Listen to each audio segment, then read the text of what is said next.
প্রথমবার করলাম ছানার ডালনা, তাই আগে দুধ থেকে ছানাটাকে কাটিয়ে নিলাম লেবুর রস দিয়ে। এদিকে আমি ছানার জলটা ঝরিয়ে নিচ্ছি। এটাকে একটু চেপে চেপে ছানার জলটাকে ঝরাতে হবে যাতে এক ফোঁটাও জল না থাকে। তারপরে এটাকে আমি আধ ঘন্টা এরকমভাবেই রেখে দেবো যাতে পুরো জলটা বেরিয়ে যায়। এদিকে আমি আলুটাকে ভাজতে বসিয়ে দিয়েছি। আর ছানার মধ্যে অ্যাড করেছিলাম লঙ্কা গুঁড়ো, জিরে গুঁড়ো, ধনে গুঁড়ো, গরম মশলা গুঁড়ো, লবণ আর সামান্য ময়দা বাইন্ডিংয়ের জন্য। এবার এটাকে ভালো করে মাখিয়ে নিতে হবে যাতে কোনো দানা দানা না থাকে, পুরো যাতে স্মুথ হয় মাখাটা। তারপরে সেটাকে গোল গোল করে নিয়ে চ্যাপটা করে নিয়েছি।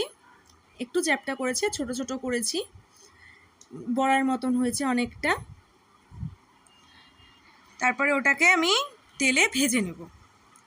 এই যে আমার বড়াগুলো রেডি একদম। আর এদিকে তেল গরম বসিয়ে দিয়েছি, দিয়ে দিলাম বড়াগুলোকে। এই যে খুব সুন্দর লাল লাল করে ভাজা হয়েছে আর ভীষণ স্পঞ্জি হয়েছিল, মানে খুব নরম ছিল। এদিকে এবার গ্রেভির জন্য আমি ফোড়নে দিয়েছিলাম এলাচ, তেজপাতা আর গোটা জিরে। আর এই পেস্টের মধ্যে ছিল আদা, কাঁচা লঙ্কা, পোস্ত, কাজু বাদাম, চারমগজ আর যে গুঁড়ো মশলাগুলো থাকে সেই গুঁড়ো মশলাগুলোই। এবার এটাকে ভালো করে কষিয়ে নেওয়ার পরে আবার আলুটাকে অ্যাড করে আবার কিছুক্ষণ আমি কষিয়ে নেব এটাকে।